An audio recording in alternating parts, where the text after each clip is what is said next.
بالخصوص ہم جو مذہبی لوگ ہیں یا وہ لوگ جو عمومی طور پر اپنے آپ کو کہتے ہیں ہم بڑے پڑھے لکھے ہیں، ہم لیڈر ہیں، ہم رہنما ہیں، وہ اپنی توہین سمجھتے ہیں جنازے کو ہاتھ رکھنا، جنازہ اٹھانا، کفن پہنانا، کسی کو غسل دلوانا، قبر کھودنا۔ اب سنیے، میں نے آپ کو عرض کیا کہ 40 ایسے گناہ جو کبائر گناہ ہیں، یعنی بڑے گناہ ہیں۔ رب کے رسول نے فرمایا جب کوئی شخص فوت ہو جاتا ہے، مر جاتا ہے، تو جو شخص اس کو غسل دلواتا ہے یا اس کو کفن پہناتا ہے، یعنی غسل دلوایا یا کفن پہنایا، یا اس کی قبر کھودتا ہے، یعنی قبر کے اسباب میں حصہ ڈالتا ہے۔ اور ہمیشہ آپ برادریوں میں بھی دیکھیں، شہر میں تو یہ ہوتا ہے کہ سرکاری گورکن ہے، اس نے قبر بنانی ہے، کوئی بندہ ہاتھ لگانے کے لیے تیار نہیں ہوتا۔ لیکن ہمارے ہاں دیہاتوں میں یہی ہوتا ہے کہ کچھ خاص مخصوص لوگ ہوتے ہیں جن کو مستری مزدور کہتے ہیں، وہی لوگ آ کے قبریں تیار کرتے ہیں، وہی لوگ یہ سارا کچھ کرتے ہیں۔ مجھ جیسے، ہم جیسے جتنے بھی لوگ ہیں وہ مٹی سے دور دور بھاگتے ہیں، کہیں قبر کی مٹی ہمارے کپڑے نہ خراب کر دے، کہیں ہمارا اچھا لباس خراب نہ ہو، یا بعض لوگ قبر کی مٹی ڈالنا یا قبر کو ہاتھ لگانا اپنی توہین سمجھتے ہیں کہ نہیں، یہ ہم نے یہ کام کیا تو لوگ کہیں گے یہ قبریں کھودنے والا ہے۔ سنیے، رب کے رسول نے فرمایا کہ جب انسان مر جاتا ہے، اب یہ مرنے والے کے ساتھ بھلائی کر رہا ہے۔ رب کے رسول نے فرمایا جو شخص اس کی قبر کھودتا ہے، اللہ تبارک ایسے ہی ہے جیسے کسی شخص نے ایک خوبصورت محل بنایا، مکان تیار کیا، اور پھر فی سبیل اللہ، فری میں، مفت میں کسی کو دے دیا کہ تو نے ساری زندگی اس کے اندر رہنا ہے، تو جتنا اجر و ثواب اس شخص کو ملے گا کہ جس نے دنیا میں ایک مکان بنایا، مکان بنانے کے بعد کسی کو دے دیا کہ تو نے اس میں رہنا ہے، اس سے رینٹ وصول نہیں کیا، اس سے قیمت وصول نہیں کی، دے دیا بس اس میں فی سبیل اللہ، یہ تو نے اس میں رہنا ہے، تو فرمایا جتنا اجر و ثواب اس شخص کو ملتا ہے جو شخص کسی کی قبر کھودتا ہے، قبر کھودنے کے بعد اس مرنے والے کو اس قبر میں دفنا دیا جاتا ہے، تو وہ ایسے ہی ہے کہ اس نے ایک شخص کو ایسا مکان تیار کر کے دیا ہے کہ معاشر تک، بروز قیامت تک وہ اس میں رہے گا، اس کا اجر و ثواب اس سے ملتا رہے گا، اس کا اجر و ثواب اسے ملتا رہے گا۔ رب کے رسول نے فرمایا جو کسی شخص کو غسل دلوا کے کفن پہناتا ہے،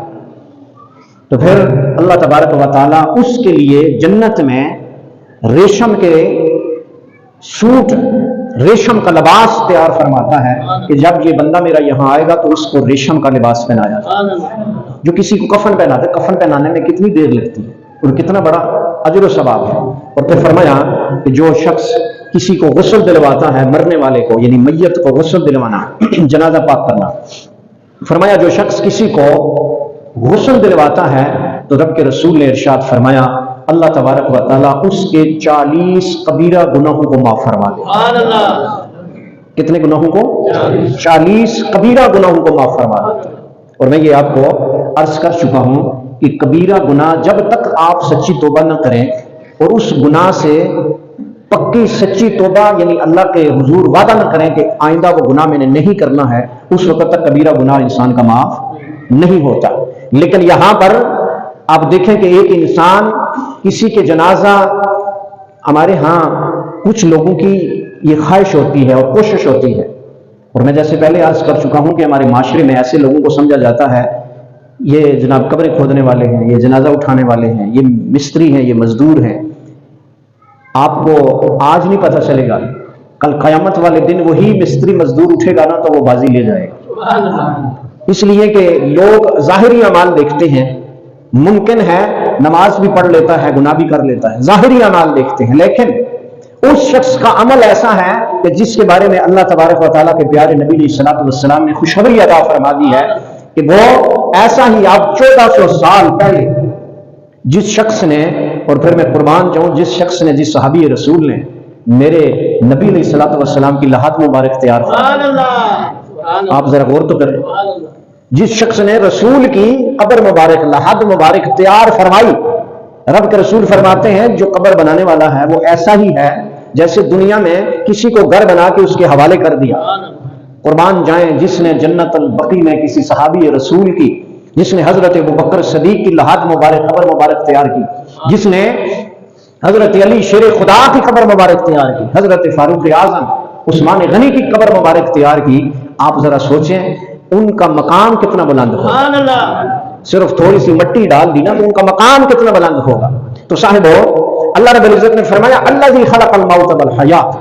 فرمایا موت اور حیات اللہ تبارک و تعالیٰ نے پیدا فرمائی ہے، اس کی تیاری تم نے یہاں کرنی ہے، لیکن تمہارے درمیان جب کوئی شخص مر جاتا ہے، دنیا سے چلا جاتا ہے، تو اس کے بڑے حقوق ہیں، تم نے جنازہ ادا کرنا ہے، یہ پیچھے رہنے والے لوگوں کا حق ہوتا ہے، اس کے لیے استغفار کریں، توبہ استغفار کریں۔